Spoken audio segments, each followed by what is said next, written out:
बंदर जनरल ने अपने पूर्वजों का 1000 साल पुराना खजाना तोड़ दिया, लेकिन उसमें एक जंग खाया पुराना पिस्तौल निकला। वो हैरानी से उसे देख ही रहा था कि सालों से लकवाग्रस्त उसका पिता अचानक बोल पड़ा और एक ऐसा रहस्य बताया जो इतिहास बदल सकता था। बहुत पुराने समय में युआन कबीला सिर्फ पिंजरों में कैद गुलाम था। इंसान इस ग्रह के मालिक थे। उनके व्यवहार अजीब लेकिन रचनात्मक थे। उनके पास युआन कबीले को खत्म करने की ताकत थी। ये जंग खाया पिस्तौल इंसानों की ताकत का प्रतीक था। इसके सामने हमारी ताकत कुछ नहीं, ये 1000 भालों जितना शक्तिशाली है। पिता ने बताया कि इंसान चतुर और क्रूर थे, कोई भी प्राणी उनके जितना खतरनाक नहीं था। लेकिन बेटे को जल्दी से भागे हुए रियो और उसके साथियों को ढूंढना था ताकि वो सोमारी के पवित्र क्षेत्र में पहले न पहुंचे। वहाँ युआन कबीले की उत्पत्ति हुई थी और एक ऐसा रहस्य छिपा था जो सब कुछ बदल सकता था। बूढ़ा बंदर जोश में इतना बोल गया कि उसकी सांस रुक गई और वो मर गया। अपने पिता को खोने का दुख तैत जनरल को तोड़ गया, लेकिन उसे नहीं पता था कि रियो उस वक्त एक दुर्घटनाग्रस्त अंतरिक्ष यान के पास पहुंच चुका था। उसने पानी से पिस्तौल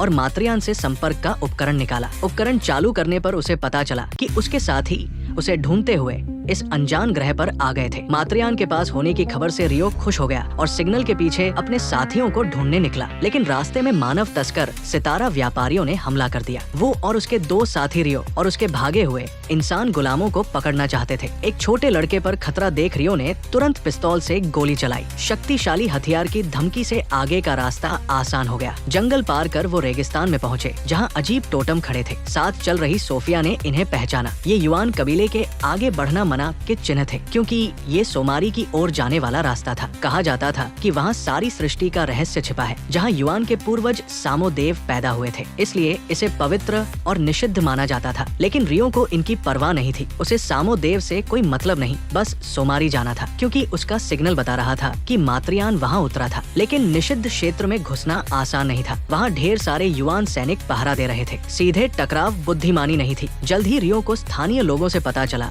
कि गोरिल्ला पानी से डरते हैं। नीचे बंधे घोड़ों को देखकर उसे तरकीब सूझी। रात होने पर रियो अपने साथियों के साथ घोड़ों के पास गया और उन्हें चुराकर नदी पार करने की योजना बनाई। युआन सैनिकों के संभलने से पहले उन्होंने शिविर में हंगामा मचा दिया। रियो ने सितारा व्यापारियों के शिविर में आग लगा दी, यहाँ तक कि उनके पूर्वजों की 8 पीढ़ियों की तस्वीरें भी जला डाली। युआन शिविर में पूरी तरह अफरातफरी मच गई। रियो और उसके साथी नदी पार करने में कामयाब हो गए। जब तैत जनरल को पता चला कि इतने सारे सैनिक कुछ भागे इंसानों को नहीं पकड़ सके और उन्होंने निषिद्ध क्षेत्र में घुसपैठ कर ली, तो उसका गुस्सा 7वें आसमान पर पहुंच गया। उसने तुरंत अपने सारे सैनिकों को बुलाया और खुद सेना लेकर उन घटिया इंसानों को रोकने निकला। माता पिता स्वर्ग की ओर उड़ गए। उधर रियो और उसके साथी रात भर की लंबी यात्रा के बाद मातृयान के ठिकाने पर पहुंचे, लेकिन वहां सिर्फ एक जर्जर प्राचीन इमारत थी जो हजारों साल से वीरान थी। रियो जल्दी से अंदर गया, लेकिन उसे वहां की बनावट अजीब लगी। दीवारों पर लिखे शब्द और जानवरों के पिंजरे देखकर उसे यकीन हो गया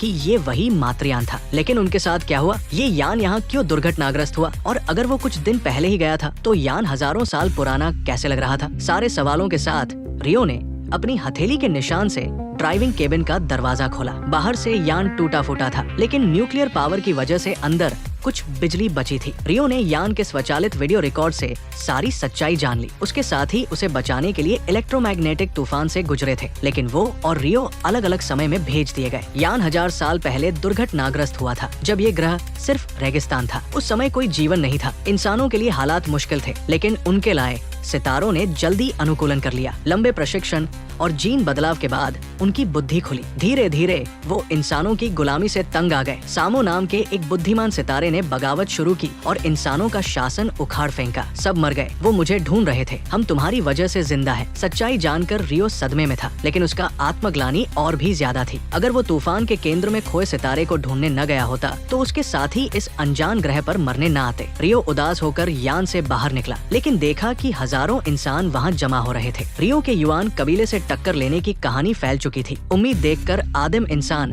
अपने घर छोड़कर उसके साथ आने लगे, लेकिन इतनी बड़ी भीड़ युआन कबीले की पूरी ताकत से दमन को बुलाएगी। रियो उन्हें जाने को कहना चाहता था, लेकिन इंसान हजारों साल से दबाए गए थे। वो चाहते थे कि कोई नेता उन्हें युआन के खिलाफ पहली जंग शुरू करने के लिए ले जाए और वो नेता रियो था। लेकिन रियो इस जिम्मेदारी को आसानी से नहीं लेना चाहता था। उसे अभी अभी पता चला था कि उसकी लापरवाही से उसके साथी मारे गए। उसे खुद पर भरोसा नहीं था कि वो इंसानों को इस मुसीबत से निकाल सकता है। लेकिन इससे पहले कि वो अपने उलझे मन को शांत करता, बाहर निगरानी कर रहे लड़के ने देखा कि युआन की विशाल सेना रातों रात मातृयान की ओर बढ़ रही थी। रियो ने तुरंत इंसानों को तितर बितर करने की कोशिश की, लेकिन कोई भी नहीं माना। सबने तय कर लिया था कि वो रियो के साथ कंधे से कंधा मिलाकर लड़ेगा। दयालु सोफिया नहीं चाहती थी कि इंसान बेकार में जान गंवाए। नहीं, वो रियो को चोटिल होते देख सकती थी। उस रात वो तैत के शिविर में गई ताकि अपने शरीर से इंसानों के लिए रास्ता मांग सके। लेकिन सोफिया को क्या पता था कि तैत, जिसने कभी कहा था कि वो उससे कभी मुंह नहीं मोड़ेगा, उसे इंसानों के लिए कुर्बानी देने की बात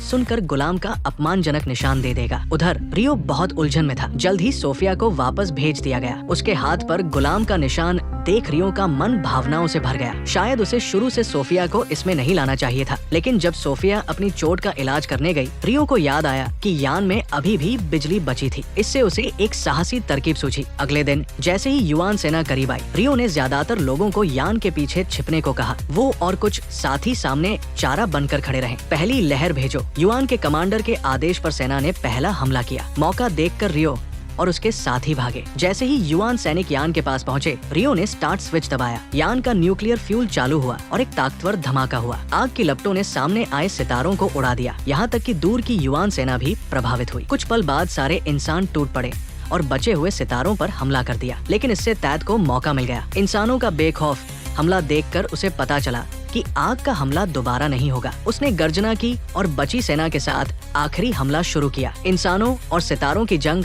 अब चरम पर थी। ढेर सारे सितारों के युद्ध में कूदने से हालात पलट गए। इंसान जल्दी ही हारने लगे। रियो को भी तैत ने एक थप्पड़ से उड़ा दिया। जैसे ही तैत उसे खत्म करने आया, आसमान से एक जोरदार गड़गड़ाहट सुनाई दी। फिर एक चमकदार रोशनी आसमान को चीरती हुई आई। दोनों पक्षों की नजरों में एक इंसानी अंतरिक्ष यान जमीन पर उतरा। लेकिन सबके लिए हैरानी की बात थी कि उसमें से रियो का खोया हुआ छोटा सितारा ग्लास निकला, जिसका चेहरा युआन के सामोदेव जैसा था। ये देख सारे सितारे श्रद्धा से जमीन पर झुक गए, क्योंकि युआन में एक प्राचीन भविष्यवाणी थी कि उनका सामोदेव फिर आएगा। अपने पुराने साथी को देख रियो खुशी से चिल्लाया और ग्लास की उड़ान कला की तारीफ की। कैसी रही जंग? एन सितारों और इंसानों की नजरों में रियो ने ग्लास को नीचे उतारा। उनकी करीबी दोस्ती ने इंसानों और सितारों की जंग को पूरी तरह रोक दिया। लेकिन जैसे ही रियो ने अपना टूल बैग खोलकर अपनी पहचान साबित करने के लिए हथियार निकालना चाहा, ग्लास चिल्लाते हुए यान में भाग गया। रियो उसका पीछा करने गया, लेकिन तैत ने उसे पीछे से पकड़कर जमीन पर पटक दिया। दोनों यान के अंदर तक लड़ते रहे। निहत्था रियो तैत के सामने टिक न सका। ग्लास अपने मालिक को बचाने आया, लेकिन तैत ने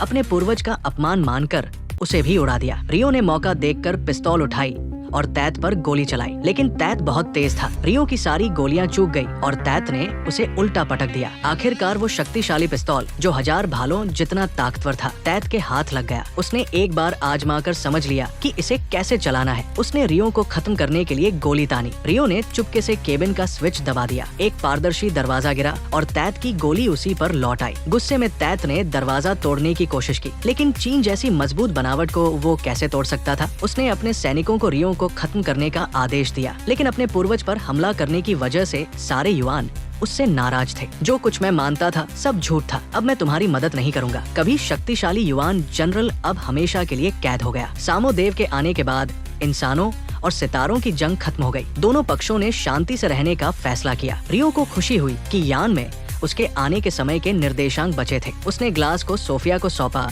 और दोनों खूबसूरत साथियों से आखिरी विदाई लेकर अकेले अंतरिक्ष यान में अपनी दुनिया की ओर रवाना हुआ। तूफान पार करने के बाद उसने अपनी मातृभूमि देखी। वो खूबसूरत नीला ग्रह, लेकिन उसकी खराब उड़ान कला ने उसे फिर धोखा दिया। वायुमंडल में प्रवेश करते वक्त यान फिर बेकाबू हो गया और लिंकन मेमोरियल के सामने दुर्घटनाग्रस्त हो गया। रियो थोड़ा लाचार होकर बाहर निकला, लेकिन सामने का नजारा देखकर स्तब्ध रह गया। लिंकन की गंभीर मूर्ति की जगह अब उस अनजान ग्रह का सितारा तैत था। तभी ढेर सारे हथियारबंद पुलिस वाले पहुंचे, लेकिन उनके चेहरे भी सितारों जैसे थे। रियो डर और हैरानी से सब देख रहा था। क्या उसका परिचित घर अब इतना अनजान हो गया था? क्या वो कभी वापस नहीं जा सकता?